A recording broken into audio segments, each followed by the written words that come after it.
विपदा कहकर नहीं आती, होनी होकर ही रहती है।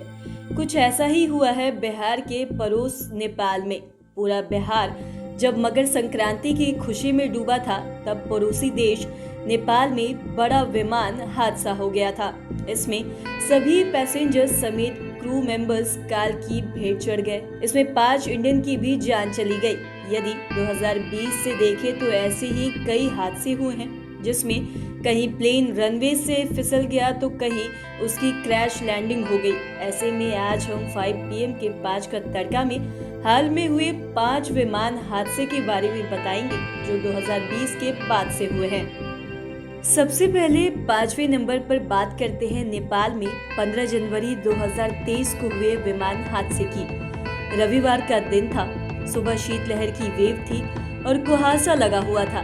इसी दौरान एक यात्री विमान पोखरा हवाई अड्डे पर उतरते समय क्रैश कर गया। नेपाल नागरिक उड्डयन पदाधिकरण की माने तो येते एयरलाइंस के 9EN ATR 72 विमान ने सुबह 10:33 पर काठमांडू के त्रिभुवन अंतर्राष्ट्रीय हवाई अड्डा से उड़ान भरी थी। दरअसल पोखरा फेमस टूरिस्ट प्लेस है और CAAN के मुताबिक इस विमान में 68 पैसेंजर्स और 4 क्रू मेंबर्स थे। इन पैसेंजर्स में 53 नेपाली, 5 इंडियन और 4 रूसी, 2 कोरियन और एक आयरिश, अर्जेंटीना और फ्रांसीसी नागरिक शामिल थे। इस विमान दुर्घटना से पूरे नेपाल में हाहाकार मच गया। अब बात करते हैं चौथे नंबर की। चौथे नंबर पर भी नेपाल ही है। यहाँ 2022 में 29 मई को एक बड़ा विमान हादसा हो गया था। दरअसल नेपाल का मौसम हिमालय की वजह से कब बिगड़ जाए नहीं कहा जा सकता, और यही वजह है कि नेपाल में अचानक बदलते मौसम और दुर्गम स्थानों की वजह से अक्सर बड़े हादसे होते रहते हैं। और ऐसे ही दुखद हादसा 29 मई को हो गया था। उस समय तारा एयरलाइंस कंपनी का एक विमान पर्वतीय मुस्तांग जिले में दुर्घटनाग्रस्त हो गया था।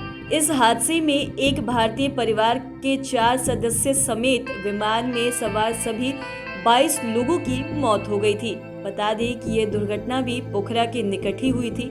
उस समय पोखरा से जोमसोम के लिए विमान ने उड़ान भरी थी। यह विमान तारा एयरलाइंस का 9NAET था और उड़ान भरने के साथ ही उसका संपर्क टूट गया था।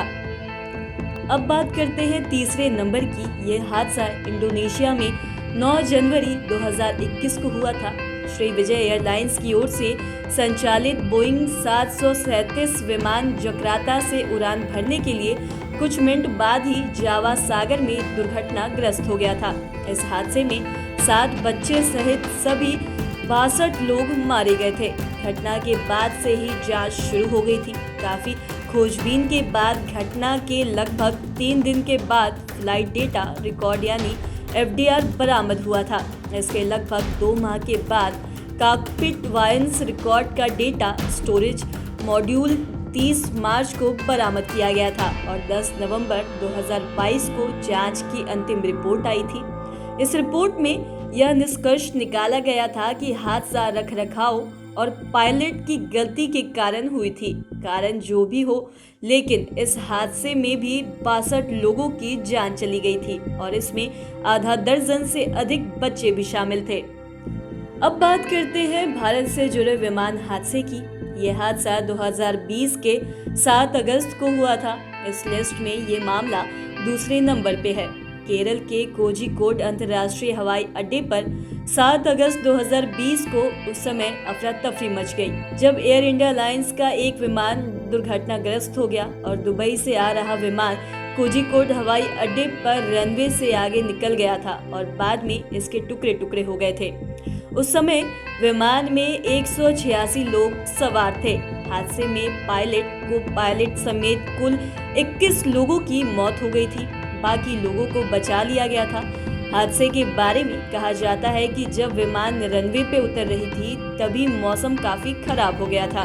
खराब मौसम की वजह से पायलट ने गलती कर दी और वह विमान को लेकर रनवे से आगे निकल गया। बाद में इसकी जांच हुई तो पायलट की गलती मानी गई। हालांकि इस हादसे में पायलट की भी मौत हो गई थी।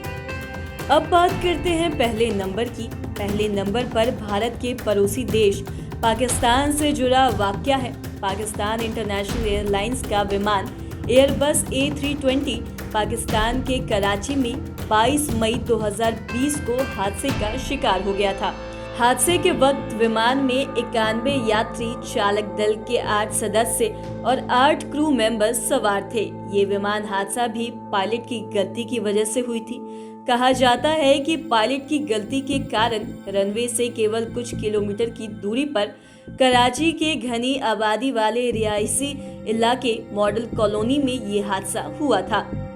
इस हादसे में सभी 8 क्रू मेंबर्स और 89 यात्रियों की मौत हो गई थी। केवल खुशकिस्मती से 2 यात्री बच गए थे। हालांकि वो दोनों भी गंभीर रूप से घायल हो गए थे। साथ ही इस हादसे में जहां पर विमान गिरा था वहां पर मौजूद 8 लोग भी जख्मी हो गए थे। यह पाकिस्तान का सबसे बड़ा विमान हादसा माना जाता है। तो इस वीडियो में इतना ही। अगर आपने अब तक हमारे चैनल को सब्सक्राइब नहीं किया तो तुरंत कर ले। साथ ही हमारे फेसबुक पेज को लाइक करें। धन्यवाद।